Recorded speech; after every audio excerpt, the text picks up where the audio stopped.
New build houses all look the same, right? That absolutely does not have to be the case, and you don't have to spend a fortune to achieve it either. Even if your house looks identical to all of your neighbours right now, try these 10 tips and soon they'll all be envious of your beautiful, one-of-a-kind home. Hey team, I'm Em, and I've spent the last few years adding personality and sparkle to my new build home. I'm here to help you have fun with design, try new DIYs, and ultimately make your home a really joyful place to be. The secret to a unique home is easier than you might think, even if you're in a brand new house where everyone's got the same style to start from.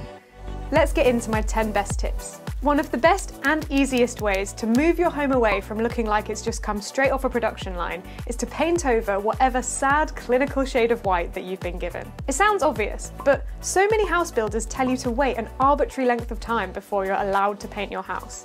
This is a load of rubbish. I mean, just look at how beautifully painted the show homes are. My advice to you is to dive straight in. If you're a bit scared to go for a bold colour right away, pick something really pale and subtle. Even the slightest bit of colour will add warmth and make your home feel more inviting and welcoming than all the rest. If painting straight away feels like a bit too much for you, don't be afraid to embrace colour in other ways, through furniture and accessories. Even before I painted my living room, it was still full of personality, thanks to the yellow and green sofas that really set the tone.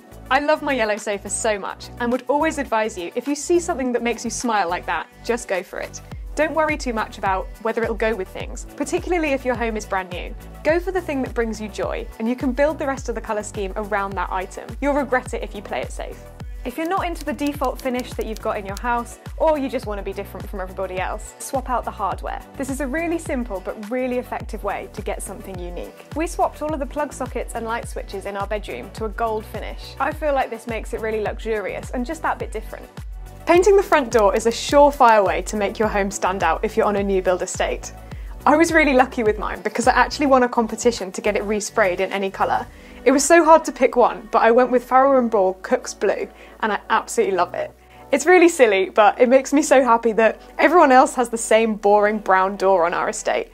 And I can just say to our guests, oh, it's the one with the blue door. You can definitely paint your door yourself, but if you do, make sure to look into the type of paint you need so that it doesn't chip. Either way, it's sure to make your home stand out. If you're lucky enough to have spare rooms, get creative about how you use them. Don't just put a bed in there, call it a spare room, and then just use it once in a blue moon. You might be someone that has loads of overnight guests, in which case, go for it. Make it a luxurious hotel-like guest room. But you might benefit more from something else. When we first moved here, we were always going to have our second bedroom being a guest room, and then use the box room as our office. But thinking about it, it actually made much more sense to take the larger space as the home office. Using it this way means there's plenty of space for two people to work in there at the same time, and we use it every single day.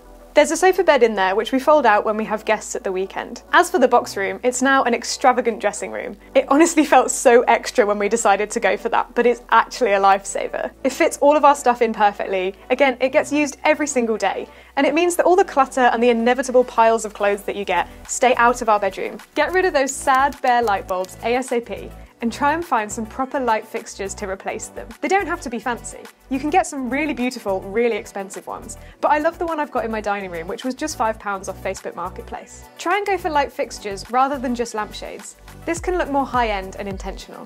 I must admit, I'm a bit reluctant to recommend this one as I did fight against it for so long, but I've got to admit that the impact of smart home tech, particularly smart lighting, is amazing. Have a look for smart light bulbs where you can adjust the colour and the brightness of the light. You can link them up with speakers and set up moods for different times of day. A very jazzy upgrade I'm currently making with this is installing these smart switches. They're touch buttons that replace your normal light switch, but they're linked to smart routines. I'm really excited about this one because, aside from it looking really sleek, it means I can turn on and off all my vibey lighting without having to argue with Alexa on the voice control. Much as I love the lights, her and me, we're still not quite friends yet. Curtains make any room feel more finished and cozy. Try hanging them floor to ceiling as high as you can to make the room feel taller and more grand than it actually is. Go wall to wall as well if you can. Lots of new homes have pretty sad little gardens. Ours didn't even have grass when we moved in. Try and think of your outside space as an extension of your inside space and give it the attention it deserves. I love having these brightly coloured beanbags in my garden because they carry my personality through from my interior scheme to outside. I DIY'd a gravel patio area, and this has completely changed how we use the space. There's loads more I want to do to my garden, but it's so much better than it was. So make sure you don't forget about it when you're designing your home. Most new build kitchens don't come with tiles.